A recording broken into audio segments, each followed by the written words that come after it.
अस्सलाम वालेकुम स्टूडेंट, कैसे हैं? आई होप आप सब खैरियत से होंगे।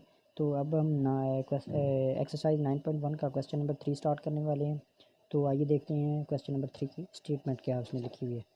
तो देखें जी स्टूडेंट्स, क्वेश्चन नंबर 3 में उसने क्या लिखा हुआ है कि what is the circular measure of the angle between the hands of the watch at 4 o'clock। उसने कहा है कि सर्कुलर मेजर जो है एंगल करें जो कि 4 o'clock है क्लॉक पे। ठीक है जी। तो सबसे पहले स्टूडेंट्स हमने इसको पहले शेप बनाएंगे इस क्वेश्चन के लिए।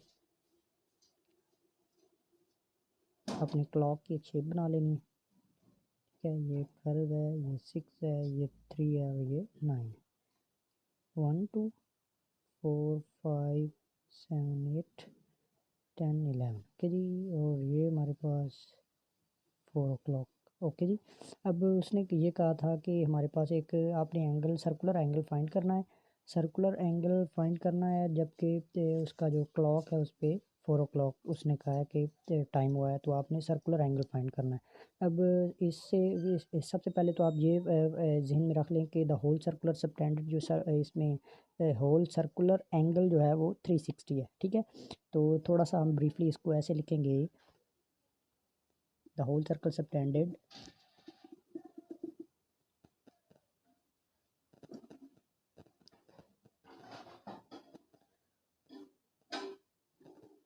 subtends 360 at the center। जो हमारा इसका सेंटर है, इसमें जो टोटल एंगल है हमारे पास वो 360 है। ठीक है। तो अगर हम ये कह दें कि द आर्क यहाँ से लेकर यहाँ तक, मतलब कि 12 to 4 तक जो हमारी आर्क बनती है, इसको अगर हम कह लें कि it's a third 1/3 part of whole center, तो हम कह सकते हैं the arc 12 to 4 is 1/3 of the whole circle। ठीक है। तो एंगल जो सबटेंडेड होगा at 4 o'clock, then angle subtend at 4 o'clock clock is 1/3 of 360 degree will be 120। अब ये कह लें कि अगर ये 360 टोटल एंगल है तो 12 to 4 थर्ड पार्ट है, तो यहाँ से यहाँ तक ये सेकंड पार्ट होगा, ये पूरा थर्ड पार्ट है। इसके 3 हिस्से हमने कर लिए।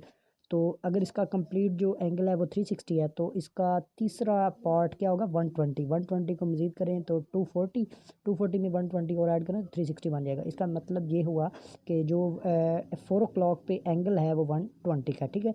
अब यहाँ पर स्टूडेंट्स हमारे पास जो एंगल है वो आ चुका है। तो 120 डिग्री को सबसे पहले हमने रेडियन में चेंज करना है, तो वही हम रूल से उसको करेंगे। 120 को हमने पाई/180 से हमने कर देना है मल्टीप्लाई। तो मल्टीप्लाई करेंगे तो आपको पास आ जाएगा 2 पाई/3 रेडियन। लो जी, ये हमारा क्वेश्चन जो है वो सॉल्व हो जाता है। तो ये इजी है, इतना मुश्किल नहीं है। थोड़ा समझने वाली बात है कि 4 o'clock पे जो एंगल सबटेंडेड है वो 120, मतलब कि थर्ड 1/3 ऑफ द सर्कल है। ठीक है। तीसरा हिस्सा है पूरे सर्कल का। तो अगर कंप्लीट सर्कल का जो हमारे पास है वो अगर 360 है, तो 1/3 पार्ट जो है वो 120 डिग्री होगा। ओके स्टूडेंट्स, तो आगे चलते हैं क्वेश्चन नंबर 4 की तरफ। तो स्टूडेंट क्वेश्चन नंबर 4 हमारे पास आ गया। उसने क्वेश्चन में कहा गया फाइंड थीटा। थीटा फाइंड करें व्हेन, जब हमारे पास मुख्तलिफ वैल्यूज़ दी होंगी तो हमने थीटा को फाइंड करना है। तो थीटा का वही फार्मूला जो हमने चैप्टर के इंट्रोडक्शन में पढ़ा था। थीटा इज इक्वल टू होता है L/R। L is the length of arc and R is the radius of circle। Okay, theta is angle subtended at the centre of circle. Okay जी। तो उसने पहली वैल्यूज़ हमें दी हुई हैं, ये अभी हम देख। तो स्टूडेंट्स ये हमने वैल्यूज़ उसने दी हुई है हमें। L is equal to 1.5 centimetre and R is equal to 2.5 centimetre. Okay जी। तो अभी हम थीटा की वैल्यूज़ फाइंड कर लेते हैं। तो वो होता है L/R। तो L की वैल्यू हमारे पास है 1.5 और इसकी वैल्यू जो R की है वो उसमें है 2.5। ओके जी। तो अगर जब इसका हम ये ज़हन में रखिएगा, जब L सेंटीमीटर में है तो R भी सेंटीमीटर में होगा। अगर आप ये मीटर में लेंगे तो ये भी मीटर में होगा, तब आपकी वैल्यूज़ एग्जैक्ट होगी। तो हमारे पास इसकी वैल्यूज़ आ जाएंगी 0.6 रेडियन। ओके जी। तो आगे नेक्स्ट क्वेश्चन। तो स्टूडेंट्स नेक्स्ट क्वेश्चन है हमारे पास, L है वो है 3.2 मीटर्स और R है 2 मीटर। अब ध्यान देखिए दोनों वैल्यूज़ मीटर में है, ठीक है। तो हमारे पास जो वैल्यूज़ आएंगी वो होगी L/R होता है, L/R। तो L की वैल्यू है 3.2, इसकी है 2, तो हमारे पास इसकी वैल्यू निकलेगी 1.6 रेडियन। ओके जी। तो ये हमारा क्वेश्चन। तो स्टूडेंट क्वेश्चन नंबर 5 है हमारे पास। उसने कहा फाइंड द L व्हेन, उसने कहा L को फाइंड करें। हमारे पास वही जो है ना उसको हम चलते हैं, ये इधर से L को आप इधर, ये R डिवाइड हो रहा है, उधर जाकर मल्टीप्लाई होगा तो ये आ जाएगा थीटा R। तो L जो होता है वो थीटा R के बराबर होता है। तो यहाँ पर अब हम L की वैल्यूज़ फाइंड कर लेंगे, वो होगा थीटा R। तो थीटा हमारे पास है, हमारे पास पाई है और R है 6 पाई आ गया। तो पाई की यहाँ पर वैल्यूज़ दर्ज कर लें और हमारे पास इसका आंसर आ जाएगा, वो हो जाएगा 6 और 3.14 होता है। तो इसकी जो राउंड अबाउट वैल्यूज़ है हमारे पास वो 18.86 सेंटीमीटर होगी। ओके जी। तो ये हमारा आंसर है। तो स्टूडेंट्स अब नेक्स्ट क्वेश्चन है हमारे पास, हमने L को फाइंड करना है। तो हमारे पास ये वैल्यूज़ दी हुई हैं, रेडियस उसने दिया हुआ है 8 मिलीमीटर और जो थीटा है वो 65 डिग्री और 20 मिनट्स हैं, ठीक है। सबसे पहले तो हमने थीटा को रेडियन में चेंज करना है। ओके जी। तो सबसे पहले आ जाते हैं, इसको रेडियन में चेंज करते हैं। 65 तो ऑलरेडी डिग्री में, डिग्री को रेडियन में इजीली चेंज कर सकते हैं। सबसे पहले तो हम ये 20 को जो है ना वो कन्वर्ट करेंगे अपने वैल्यूज़ में, दूसरा डिग्री में। 65 प्लस 20, तो जब भी हम मिनट्स को डिग्री में कन्वर्ट करते थे 60 पे डिवाइड करते थे, आपको पता है स्टूडेंट्स, याद है पीछे हम क्वेश्चन कर चुके हैं ये सारे। तो हमारे पास ये वैल्यूज़ आ जाएंगी 65 प्लस 1/3। ओके जी। इसका एलसीएम आप ले लेंगे तो हमारे पास वैल्यूज़ आ जाएंगी 196 डिग्री ओवर 3, ये हमारे पास वैल्यूज़ आ जाएगी। तो अब सबसे पहले इसको थीटा को हम रेडियन में चेंज कर लेते हैं। 196/3 तो पाई/180 पे हम मल्टीप्लाई करते हैं। ओके जी।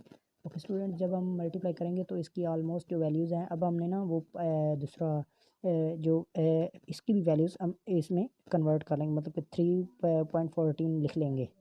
196/3 प्लस 3.14 ओवर 180, तो इसकी राउंड अबाउट जो वैल्यूज़ बनेगी हमारे पास वो होगी 154/135 रेडियन। ओके स्टूडेंट्स, ये हमारे पास जो थीटा है उसकी वैल्यूज़ आ जाएगी। तो आगे हम निकालते हैं L की वैल्यू, वो है R थीटा होता है। तो R हमारे पास है 18 को अब मल्टीप्लाई करेंगे, हमारे पास वैल्यू है 154/135। तो हमारे पास जो L की वैल्यूज़ आ जाएंगी स्टूडेंट्स वो होगी 308/15 मिलीमीटर में है, ठीक है जी, मिलीमीटर में। तो 3.8 है, अगर इसको हम वो डिवाइड कर लेंगे तो वो डिवाइड वाली वैल्यू भी आ जाएगी, वो होगी जी 20.53 मिलीमीटर। ओके स्टूडेंट्स, तो ये इजी था। अगला क्वेश्चन देखते हैं। तो स्टूडेंट्स अब क्वेश्चन नंबर 6 है हमारे पास। तो फाइंड करना है R। तो सबसे पहले हमें ये पता होना चाहिए कि तो L होता है वो दूसरा L is equal to R theta होता है, R थीटा होता है। तो यहाँ से अगर हम R को निकालें तो वो L ओवर थीटा बनेगा और यहाँ पर R आ जाएगा। ओके स्टूडेंट्स, तो यहाँ पर हम वैल्यूज़ फाइंड करते हैं। तो पहला क्वेश्चन हमारे पास है। तो स्टूडेंट्स अब हमारे पास क्वेश्चन है L is equal to 5 centimetre और थीटा है हमारे पास 1/2 रेडियन, ठीक है। तो हम वैल्यूज़ पुट कर लेते हैं। हमारे पास R होता है L ओवर थीटा। तो वैल्यूज़ दर्ज करें, ये है 5 और ये है 1/2, ठीक है। तो हमारे पास इसकी वैल्यूज़ आ जाएंगी 10 सेंटीमीटर। ओके स्टूडेंट, ईजी है ना। तो नेक्स्ट क्वेश्चन स्टूडेंट्स ये है जी, L is equal to 56 centimetre और थीटा इज इक्वल टू ये है। तो R हमारे पास आ जाएगा L ओवर थीटा। तो इसकी वैल्यूज़ हम जो है पुट कर लेते हैं। सबसे पहले तो हमें ये 45 जो है इसको कन्वर्ट करना है डिग्री में, तो वो होता है पाई/180। तो उसको अगर हम जब हम दूसरा कैलकुलेट करेंगे तो हमारे पास वैल्यू आ जाएगी 11/14 रेडियन। यहाँ पर मैंने पाई की वैल्यूज़ जो है ना वो उसमें मल्टीप्लाई कर दिया, ठीक है। तो यहाँ पर हमारे पास आ जाएगी 56/11/14 स्टूडेंट। तो ये हमारे पास इसकी कंप्लीट जो वैल्यू आ जाएगी वो होगी 71.27 सेंटीमीटर। तो स्टूडेंट्स ओके जी। तो स्टूडेंट्स अब है क्वेश्चन नंबर हमारे पास 7। तो आइए देखते हैं उसकी स्टेटमेंट क्या दी हुई है। तो देखिए जी, स्टेटमेंट है, what is the length of the arc intercept on the circle of the radius 418 centimetre by the arm of the central angle 15। तो अब हमने क्या करना है कि अब हमने लेंथ ऑफ आर्क फाइंड करनी है, ठीक है ना। उसने क्वेश्चन में बता दिया था कि when the length of arc, student देखें, अब हमने लेंथ जो है वो फाइंड करनी है, ठीक है, लेंथ ऑफ आर्क। तो लेंथ ऑफ आर्क है तो angle measure in 1 radian, 1 radian जो एंगल है हमारे पास वो 1 रेडियन है, और arc of the length is 35। Okay students, तो रेडियस ऑफ सर्कल ये हमारे पास मौजूद है, वो है, उसने बता दिया, रेडियस है हमारे पास 14 सेंटीमीटर, और जो हमारे पास थीटा है वो है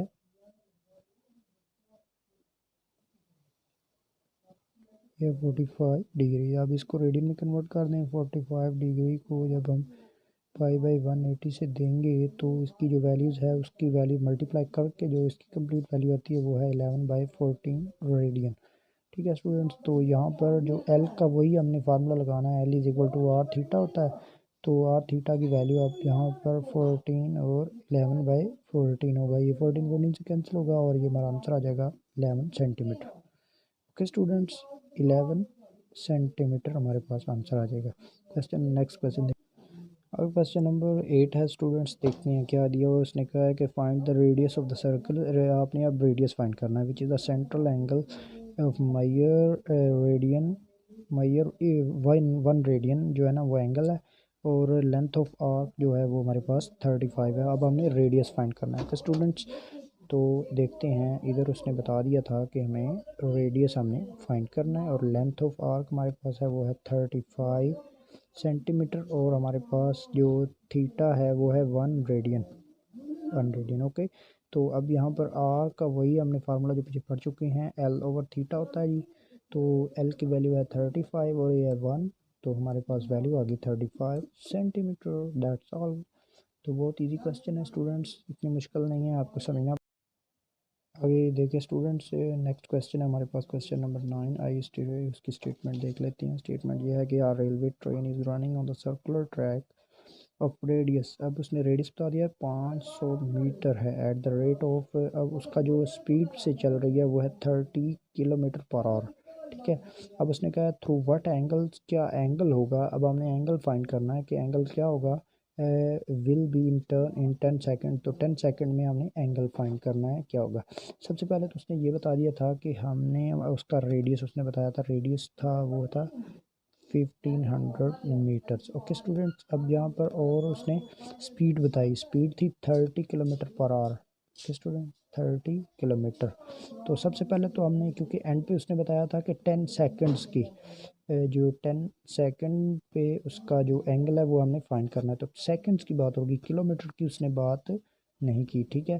तो अब यहाँ पर सबसे पहले तो इसको हमने किलोमीटर को से हमने मीटर फी सेकंड में चेंज करना है, तो उसके लिए सबसे पहले तो 30 को किलोमीटर को मीटर्स में करते हैं, ये करेंगे, और इसको मिनट्स में और फिर सेकंड में चेंज कर देंगे, इसकी वैल्यूज आ जाएगी 25/3 मीटर पर सेकंड।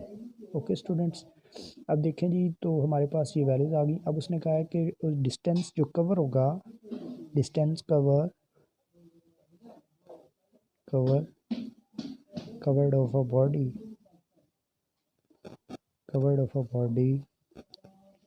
कवर्ड इन 10 सेकंड, जो 10 सेकंड में हमारे पास जो डिस्टेंस कवर्ड होगा वो होगा 25/3 मल्टीप्लाई बाई 10। ओके स्टूडेंट्स, तो ये वैल्यूज़ हमारे पास आ जाएंगी 250/3। ओके जी, ये हमारे पास इसकी वैल्यूज़ आ जाएंगी। तो आर हमारे पास उसने दे दिया था, आर जो था वो हमारे पास उसने बता दिया था कि ये 500 है। ओके स्टूडेंट्स, तो यहाँ पर हमने सबसे पहले तो एल फाइंड करते हैं, एल क्या निकलेगा,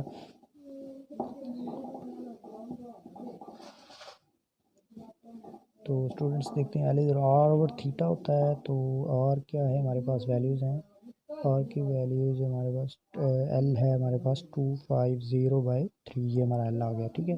आर हमारे पास मौजूद है, आर है 500। ओके जी, तो हमारे पास थीटा क्या निकलेगा, वो होता है theta is equal to L over R होता है, तो थीटा सबसे पहले एल की वैल्यू है वो है 250/3 और r होता है 500। इसकी वैल्यूज़ निकलेगी हमारे पास 1/6 रेडियन। ओके स्टूडेंट्स, बहुत आसान है, इतना मुश्किल नहीं है। तो सबसे पहले क्वेश्चन में था जी रेडियस ये है और एक ट्रेन जो है वो वर्किंग कर रही है 30 किलोमीटर के साथ और हमने उसकी स्पीड फाइंड करनी थी 10 सेकंड में। तो सबसे पहले हमने किलोमीटर को जो था वो मीटर फी सेकंड में चेंज किया है, फिर हमने कवर कर लिया कि 10 सेकंड में उसने कितना डिस्टेंस कवर किया।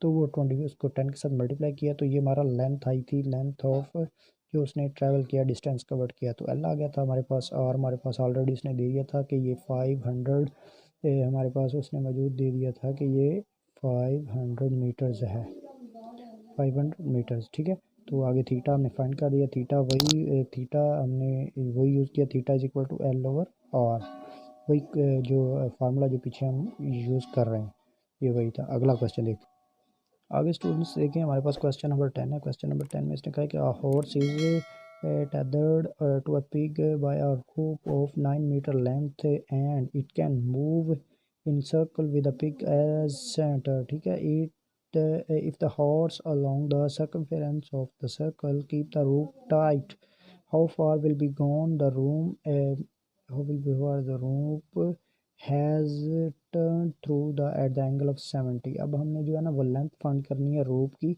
जो रस्सी है उसकी हमने फाइंड करनी है rope, what is the length of rope. ठीक है, तो उसने जो हमारे पास वैल्यूज़ थी उसने कुछ वैल्यूज़ दे दी हैं कि उसका जो रेडियस है वो 9 मीटर है और जो एंगल उसने दिया था वो 70 डिग्री है। ठीक है, सबसे पहले इसको हम रेडियन में चेंज कर लेते हैं, पाई/180। तो इसकी जो हमारे पास वैल्यूज़ आ जाएंगी, जो एग्जैक्ट वैल्यू हैं वो हमारे पास 11/9 रेडियन है। ठीक है, तो हमारे पास एल की वैल्यू जो आएगी वो होगी आर थीटा। तो आर थीटा की वैल्यू आर है 9 और थीटा है 11/9। तो ये कटा जाएगा और कटिंग हो जाएगी और ये आएगा 11 मीटर्स, हमारे पास आंसर आ जाएगा। ओके स्टूडेंट्स, आगे स्टूडेंट्स क्वेश्चन नंबर है 11। क्वेश्चन नंबर 11 में उसने कहा है the pendulum of a clock, जो क्लॉक का पेंडुलम है of a clock of 20 centimetre long, उसकी लेंथ जो है वो 20 सेंटीमीटर है क्लॉक में। ठीक है, स्विंग्स विद द 20 एंगल जो उसका वो 20 डिग्री सेंटीग्रेड है। How for the trip pendulum move in 1 second, तो 1 सेकंड में जो उसने मूवमेंट किया है वो अपने लेंथ फाइंड करनी है। अब देखते हैं अब क्या करते हैं। तो सबसे पहले उसने गिवन में हमें क्या दिया हुआ है, सबसे पहले तो हमने लेंथ फाइंड करनी है, जो लेंथ उसने पूछी हुई है। तो रेडियस उसने बता दिया था 20 सेंटीमीटर है हमारे पास और जो थीटा है वो है 20 डिग्री। तो 20 डिग्री को सबसे पहले रेडियन में चेंज करेंगे, तो रेडियन में चेंज करने के लिए पाई/180 होता है। तो इसकी जो 3/14, ठीक है, पाई जो है ना यहाँ पर आप ये ज़हन में रख लें, ये 3/14 समथिंग होता है। तो इसकी एग्जैक्ट जो वैल्यू है वो पाई/9 ऑलमोस्ट आ जाती है। तो फिर अब हम करेंगे ये कि एक दूसरा उसको जब कन्वर्ट कर लेंगे इसकी वैल्यूज़ आ जाएगी 22/63 रेडियन। ओके स्टूडेंट्स, तो अब यहाँ पर एल की फाइंड वैल्यू कर लेंगे, आर थीटा होता है। तो आर की वैल्यू है हमारे पास 20 है और इसकी वैल्यू है 22/63। तो इसकी टोटल वैल्यूज़ आ जाएंगी 698 सेंटीमीटर। लो स्टूडेंट्स, ये हमारा क्वेश्चन नंबर 11 कंप्लीट हो गया।